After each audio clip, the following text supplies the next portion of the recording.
other things. So these are the topics we should know. Like first it is HPM.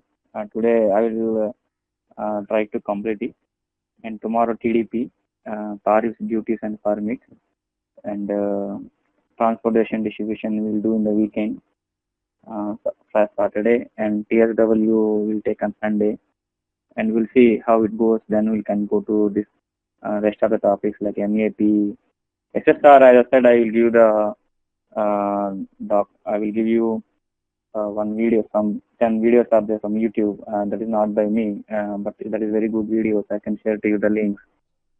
So till Sunday, we'll see how it goes. Then we can plan rest of the topics. Okay. This slide actually we discussed in the beginning. We have in the oil industry, supply chain, we have three kind of processes, three kind of areas mainly: upstream, downstream, and midstream. You can see upstream, midstream, downstream. In the upstream side, actually, we have normally what happens. We have some kind of onshore wells or offshore wells. We'll extract the material from. We'll extract the crude from the wells, and we'll supply. We'll transfer it to different ways. One, suppose that is a crude, we'll transfer to refinery for refining the crude into the final product fuel. And suppose that is a gas, we'll transfer it in different supply chain, and we'll remove some kind of gases from that, like propane, butane, whatever we'll remove. So that is completely will be covering under upstream. Here we can see there are mainly three kind of modules. We are covering RLM, which is nothing but replenishment lead management. It is moreover like material management module in standard R3. And we have PRA, production related. I didn't remember exactly what is the PRA. And the other thing is JVA, joint venture accounting. So that is something related to finance. So there are three modules majorly playing a vital role in upstream business. That is RLM, PRA, and JVA, finance, production, and material management. There are no sales involved in the process.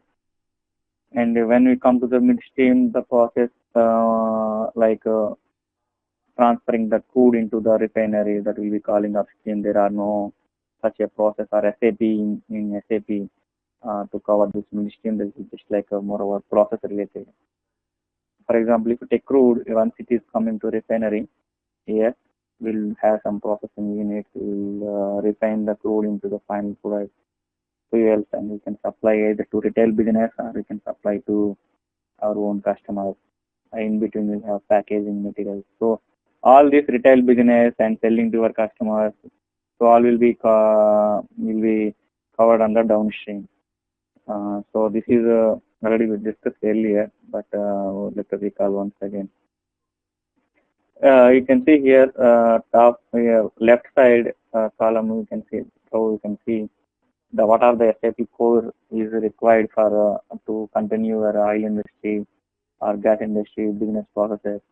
We have different kind of steps from a business side, like acquiring, trading, and transportation, manufacturing, store, market. So this from the SAP point of view, if you take these topics, up to what extent it is involving in your 5-step business process from acquire to market. So you can see here TSW is till acquiring to manufacturing, and MCO is for mainly for retail market and store and distribution. And HPM is entire end-to-end topic that is involving all the processes across our business processes and exchanges also. And TD is made for transportation and distributing to your retail business. TDP is also tariffs, duties, and permits is across all areas. And SSR is in specific to market, retail market. So today we'll discuss about hydrocarbon product management. What is hydrocarbon product management? Why you are calling hydrocarbon management? What are the topics we should know as ISL consultant in hydrocarbon product management? That is our initial intention. The contents on the hydrocarbon product management is are two. So there are two contents, quantity conversion interface, we'll call as a QCI, quantity conversion interface, and silo management. So there are two contents are in the hydrocarbon product management. As I said earlier, we have to uh, our main objective is to understand how the oil products are working in SAP, and there are different kind of conversions are involving, and we'll see the material master data because this quantity conversion is for material only. So we should have some kind of different setup in IS oil specifically, which is not there in the R3, Canada R3, and we will cover silo management. Silo is nothing but a tank management. We'll be seeing some kind of tanks in the refinery. So for that, how we are going to manage in terms of SAP. Yeah, hydrocarbon management, why you are calling and why you are taking this is as a separate module in IS oil. So there are kind of process are involving into end to end like refining to selling to your customer or transferring to a retail location. So in between, we have different kind of volumes are involving according to because this is a natural product. As you see, we have a standard natural gas formula, which is nothing but PV is equal to nRT. So as soon as if pressure, volume, or temperature is increasing or decreasing, changing, so the quantity will be changing in the natural gas product. So for that purpose, we are calling these as the kind of hydrocarbon product management, which is having the changes according to the this temperature or densities and so on. So another reason is for not only in terms of distribution, and we have to keep our stocks in our plant. So every time we have to manage how the stocks are there in our particular plant and under what temperature we are storing and how it is changing according to the climate conditions. So all for the inventory point of view also we should have separate process for this hydrocarbon product management. Normally in oil industry we will not only we will have different kind of unit of measures. I will come to that in the coming slide. Yeah, this is covering mainly in the calculating the different kind of unit of measures. We can see volumes, masses, and energy values for the standard condition. And in extension to inventory management, maintaining your inventory according to your required unit of measures, and the plant to plant transfer between when you are transferring your material between plant to plant. One plant can use a different kind of unit of measures, but other plant can use a different kind of unit of measures. Then that is a cross country. According to the local excise duty regulation, they have to show to the government that I have this much oil in my refinery or in my plant, so that they according to the local requirement or legal requirement, they will keep their stocks in different kind of unit of measures.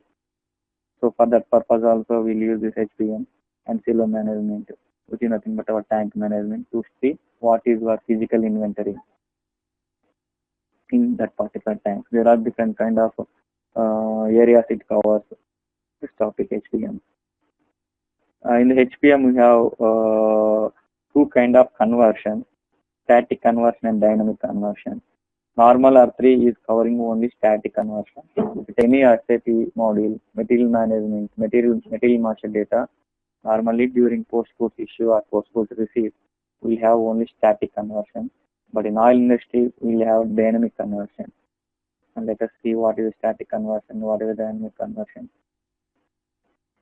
So as a QCA, in QCA topic, we should know at least these parameters like what is the static conversion, what is the dynamic conversion, and how system is doing the default maintenance for that, and what is the reading route and customization of that. So these are the minimum things we should know from the QCA.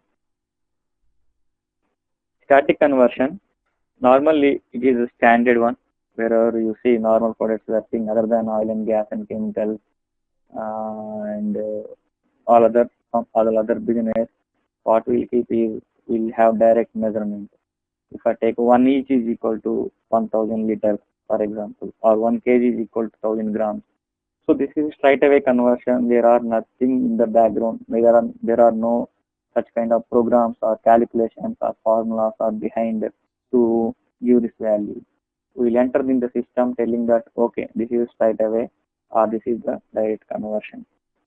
It is depending on the original unit of measure. So there will not be any involvement of formulas or some kind of programs or any kind of conversions are not required, which is normally we are seeing in the R3. You can see above conversion of grams and 2 kilograms remain same under all conditions. It doesn't have any impact anywhere in your process and not influenced by any external factor. Means we don't require any kind of calculations or formulas behind it. It is straight away conversion, and there are no there are no dependencies for this. There are no conditions are affecting this particular conversion.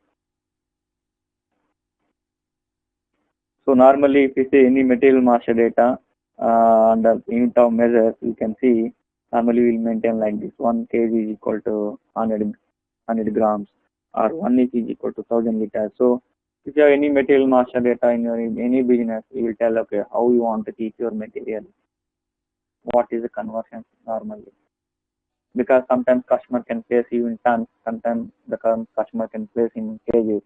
So system should understand okay this is the how many kgs is equal to 1 ton.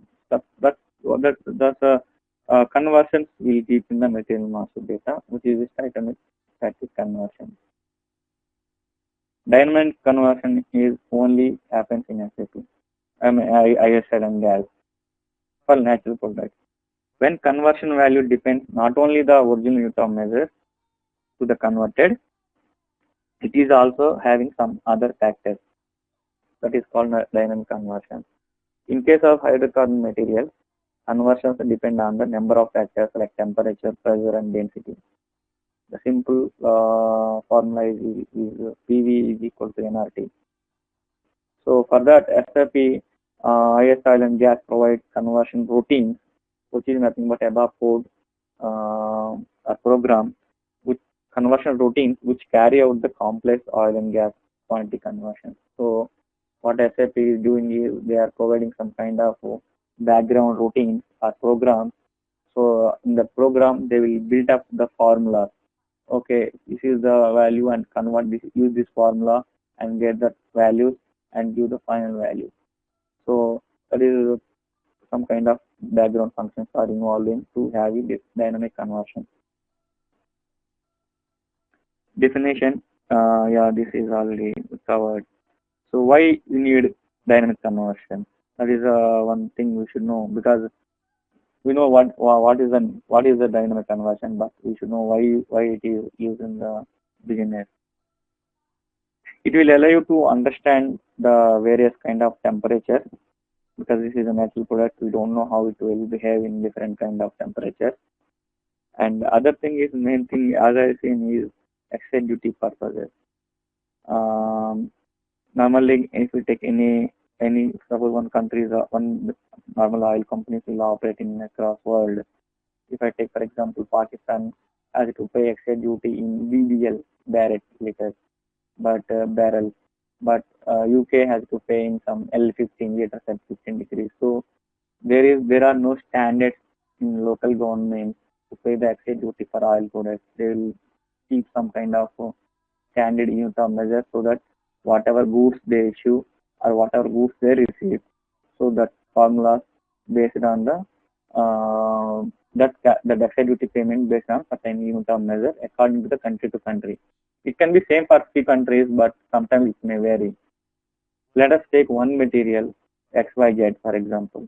The XYZ should pay the excise duty in Pakistan in barrels, in UK for example in L15, and US for example in L20 for example. So since the same material is having different kind of unit of measures are required for the local excise duty purposes, we'll put all the unit of measures required for that particular material, so that whenever this material is post goods issued or post goods received, system will defaulted all the unit of measures with value. L15 value this much, L20 value this much, BBL value this much. So in your invoice, we'll see all this kind of unit of measures, so that local country, that particular sales country, will pick up whatever they want. They will pay that credit to the government. So this is one of the main important thing I have noticed. Same material can have a number of unit of measures that will be decided by business. They will tell, okay, this is the material, or should have this many unit of measures, because they will be knowing that, okay, this material will be having excise duty based on this unit of measures. We'll put all those unit of measures for that particular material. That is another usage. Apart from that, inventory also we can track our volumes in different ambient conditions. Prerequisite for this to do these routines are, we discussed that there are some SAP background routines are working to view the dynamic conversion, to do the dynamic conversion. For that, we should have some prerequisites for that. You can see we should have weight unit of measure, volume unit of measure, density unit of measure. These are the standard at least we should have. And you can define the density unit of measure for specific temperature. The following density types are used for. Actually, this API creativity, API is nothing but American Petroleum International something, international standard or something in that API. They will be giving the this value. So we'll have relative density and absolute density.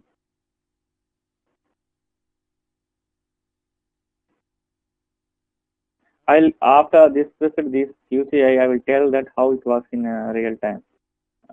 But logically, we are not working on this QCA. Why? I will tell later after discussing everything about this. The following unit of measures are important for natural gas quantity conversion: weight, volume, energy, caloric value, density.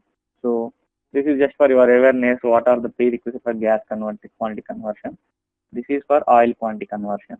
So there are two kind of prerequisites required for any quantity conversion. This is for oil, this is for gas. So how it is working? For example, if you take any material master record, because this QCI is for materials only. So in material master record, we should have something to do this activity whenever you do the post goods issue or post goods receipt. So the first thing is base unit of measure. Any material we have to store. Base unit of measure is nothing but stock keeping. We have to store, telling that, okay, this much kgs, liters, or something else. So base unit of measurement number 2 for stock keeping unit. It is defined for the material in the material master record. In the coming slides, you will see the screenshot. So nothing to worry. As I said, this base unit of measure is nothing but a stock keeping unit.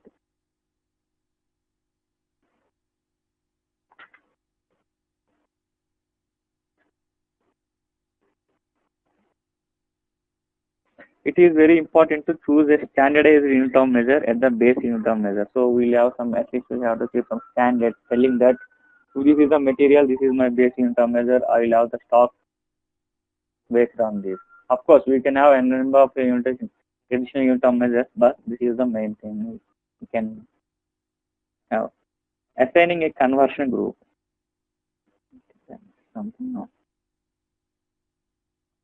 To activate config conversion interface for a material, a conversion group has to be assigned in the material master record. This is important.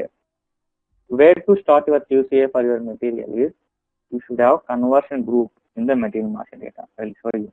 See, this is material master data. Earlier I have shown you what is the difference between standard R3 material and the IS oil material. In ISIL material master data, you will have this tab, oil specific data. To have once this your material is a natural gas material, hydrocarbon product, then you should specify what that is a conversion group. Otherwise, system will not consider that it is relevant for dynamic conversion. It will consider as a static conversion, straight away conversion. It is not having any impact. So, to have your material dynamic conversion, you should assign conversion group in the material master data. And basic unit of measure, anyway, it will have basic unit of measure. So, you say start from the conversion group of the material master data. Okay. What is the conversion group? I will come next slide. It will explain what is the conversion group, what is the definition of it, and everything. In simple, conversion group is nothing but this performs the conversion among various unit of measure. Simple. Conversion group like kgs into tons, tons into kgs, liters into L15, L15 into L20. So what are the conversions you would like to have? So it will have all the it will be maintained under conversion group.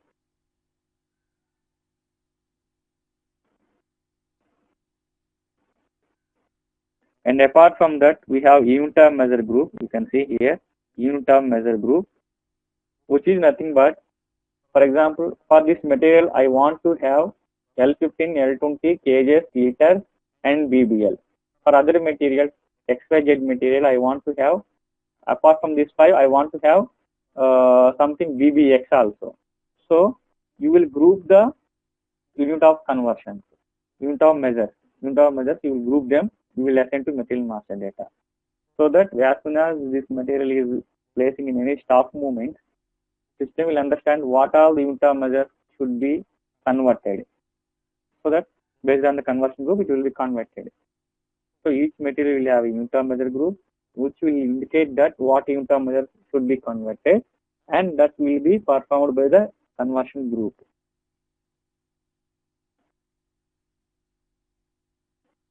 Yeah, defines which additional unit of measure system stores quantities. How the system converts. We'll see the configuration also, nothing to worry. In purchasing, we'll use the both, and sales side also we'll use at the time of delivery. We'll see the material master data now.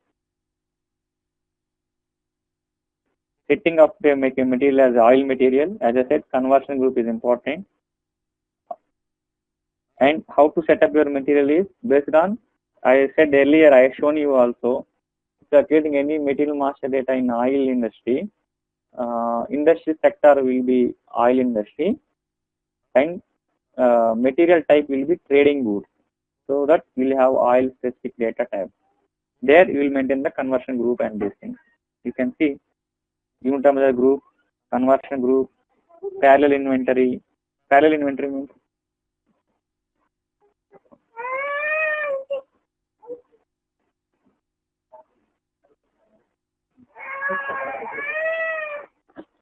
just a minute.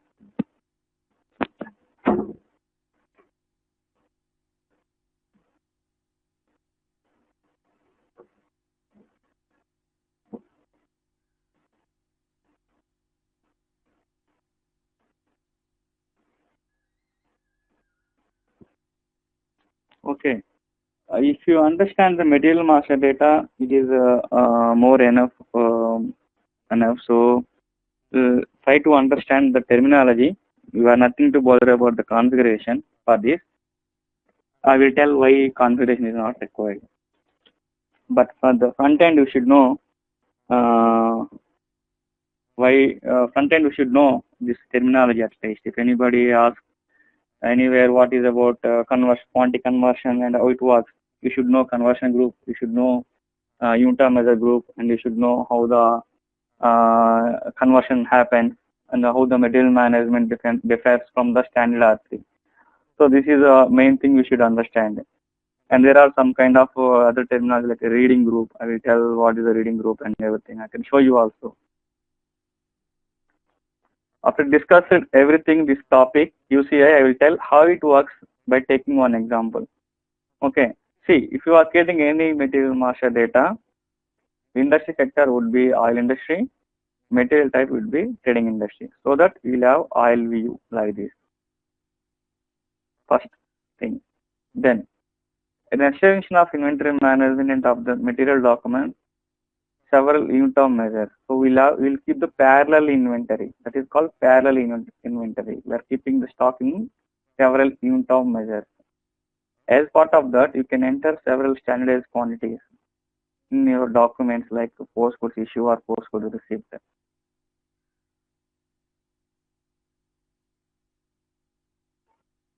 Yeah, normally what we do normally is, as I said earlier, we have a client which is operating in across so many countries, so across world. He will tell that, okay, I want to have these many unit of measures for this particular product, because the same product may has to pay excise duty in each country in different unit of measures, so that you will be understanding when I am using this material, for example, Pakistan, for example, India, or UK or US, so that you will understand what kind of excise duties he is paying or what kind of inventory he is keeping in that particular country. According to that, the business will be having the idea what kind of unit of measures they required. This is again repeating unit of measure group. To insert the concept of parallel inventory. Parallel inventory is nothing but to have your inventory in different ways, different unit of measures. You should have unit of measure group, because how system is understanding for this material how many unit of measures is needed. How many unit of measures are needed based on the unit of measure group. We are grouping the unit of measures and assigning to material.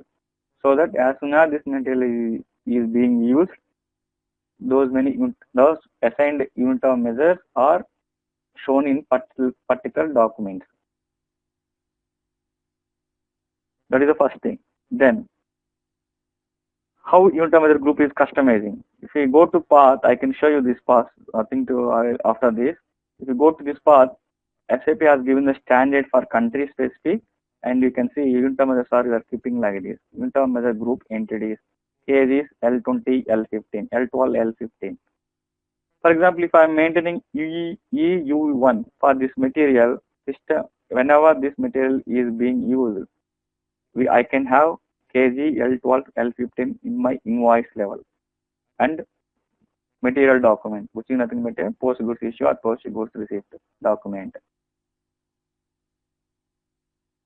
I will share this slide to you. This is around 280 pages PPT. I'll share to you. You will have this with you, and we can this self-explanatory. So nothing much difficult. But using this terminology will be difficult. So you have to by heart at least something. Conversions between various unit of measures. Now, from the previous step, you have cages L20, L15. Next step is how system is converting from one to one based on some conditions, not static conversion, not straight away conversion. There are, since this is HPM product, we have some conditions, dependent conditions. So, how system is doing that conversion based on conversion group. That's what this they will tell here. I'm not reading it. Conversion group, yeah. So whatever I said now, we have unit of measure group. To have a conversion between them, we should have something in SAP that is nothing but a conversion group. So conversion group defines the conversion routines, see nothing but above programs that will be used in our oil quantity conversion calculation between the unit of measures defined in your material master unit of measure group. So don't confuse here. Only two things are there: unit of measure group and conversion group. Simple. The conversion logic varies from one product to another product. Conversion group should be careful to select the material. So creating any material master data, we have to assign the conversion group for that. And this is important. Conversion group is assigned at material plant level. For example, same material can be operated in different way in different plants. So it is plant specific. And the settings in SAP, if you have to go to this path, I will show you this path. you will be having like this, some 15 DA something. So in that, we'll have this for this conversion group, we'll assign the reading. I will come back to this later. So you can find out conversion group like this. I'll show you in system. So you can see the conversion group customization. We'll put the product type here.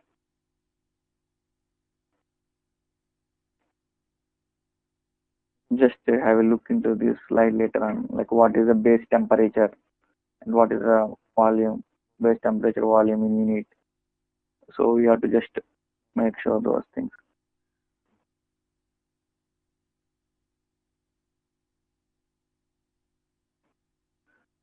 This conversion group working in different ways: automatic, semi-automatic, manual, semi-manual. Automatic means based on the routines straight away. See here, the SAP is providing the conversion group defined. Just you can read it on your own words later on. I will go through what in different ways. The ASTM calculation is performed with present defaults in the background. So whatever defaults are there, it will be taking directly. Semi-automatic means it will give you the results of the calculations are then delayed in the pop-up. It will give you the pop-up, but still you can amend it. So that is semi-automatic. Manual is nothing but it will not give you the automatic. You have to go there manually and enter. Semi-manual is similar to that.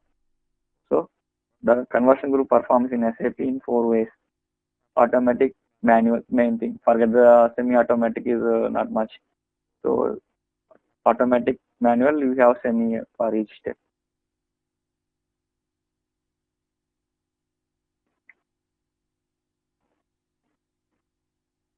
Yeah, here we will assign the conversion mode. For example, under this plant, under this store location, I want semi-automatic. So that system will understand as soon as you are using this plant and material, the conversion will be done according to your customization. That you can see in your SPRO. I will show you later on. Default maintenance of conversion. This is I don't have editor here. Actually, this transaction code is missing. That is, we have to remember this transaction code. Very, very important. O3 default, which is nothing but this is desktop calculation. Here you can see I'm entering this material, plant and store location. These are the values are defaulted at 15 degrees temperature, 15 degrees temperature density, and what are the default values. So you can do desktop calculations. Reading group is linked to a conversion group and specify all parameters that are relevant for the conversion processes. What are the parameters means? These are the calling as a parameter. For example, if you take any oil product, ISO, this is made by us. This is not made by us. Parameter. If you take any oil product or gas products, normally we will follow the ISO standards. So ISO will tell that what are the parameters we have to consider if you are going to use this material. So normally those parameters will be assigned to your reading group. So reading group is nothing but a combination of parameters which is suggested by ISO. And that parameters are nothing but you can read it over here, like material temperature, test temperature, material density, test density. So whatever options you would like to have, and what are the value also you can maintain here. This is core from the business side. We don't know anything from SAP side. Whatever values they give to us, we will maintain here. The decision or analysis behind it, we don't know about that. But probably you may track sometimes the ISO for this particular product. For example, if you are going to work on LNG for SAP, you have to start with ISO for LNG and see what are the parameters in the ISO, Industry Standard Organization for LNG process. Those parameters, make sure that those parameters are at least available in this particular reading group or not, because ISO is telling that to have those many parameters. If not there, it is against. So we have to make sure those parameters are assigned to reading group, and this reading group will be assigned to conversion group. That's what system does.